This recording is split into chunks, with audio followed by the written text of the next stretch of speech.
părăsit.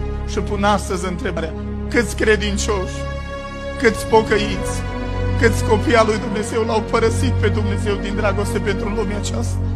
Că am început să iubim lumea, să iubim lucrurile lumii, să iubim viața lumii, să iubim petrecerile, să iubim desfătările, să iubim luxul din lume, petrecerile, distracțiile din lume, și am devenit lumești ca și lumea. Și nu mai există nicio deosebire între noi și ei, când ar trebui să fie atât de mare diferența între noi și ei.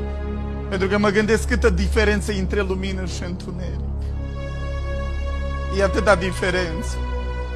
Când oamenii aleargă într-o direcție, noi ar trebui să avem altă direcție.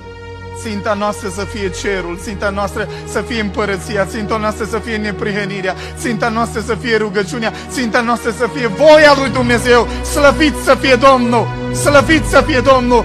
Când oamenii aleargă într-o parte, noi să alergăm în altă parte. Slăvit să fie Domnul! Să putem vesti oamenilor nu doar cu vorba, ci cu fapta și cu viața, că există o împărăție, că există un cer, că există o veșnicie și o bucurie pe care a pregătit-o Iisus Hristos Domnul pentru aleșii sui. Lăudat să fie Domnul! Lăudat să fie Domnul! Spune Biblia despre ucenici, despre apostoli: își vindeau averile, își vindeau ogoarele și împărțeau după nevoile fiecăruia. Și oamenii erau mirați: măi oameni, noi ne luptăm să strângem în viața asta, noi ne luptăm să facem, să construim, și voi vindeți, renunțați la tot, renunțați la averi, la case, la tot ce aveți. O zis: da, pentru că pentru noi o pregătit Dumnezeu cerul, o pregătit împărăția. Slăvit să fie Domnul! O pregătit străzi de aur, o pregătit porți îmbrăcate cu diamante și safire.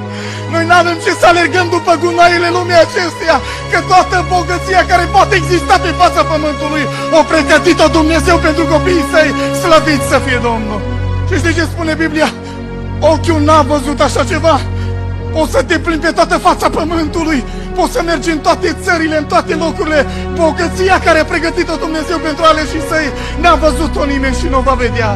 Ochiul n-a văzut, urechea n-a auzit și la mintea omului nu s-a suit. Așa este bogăția care a pregătit-o Dumnezeu pentru copiii săi. Slăvit să fie Domnul! Slăvit să fie Domnul! Erau gata să renunțe la orice.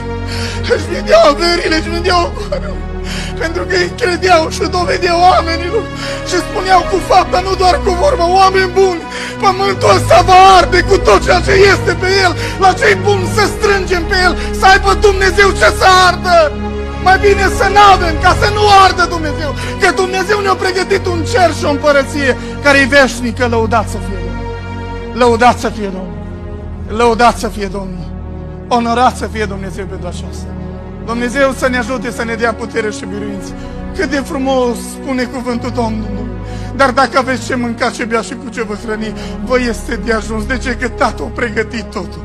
Slăvit să fie Domnul! Slăvit să fie Domnul!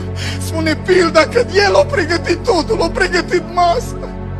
El doar ne cheamă să venim la El. Slăvit să fie Dumnezeu!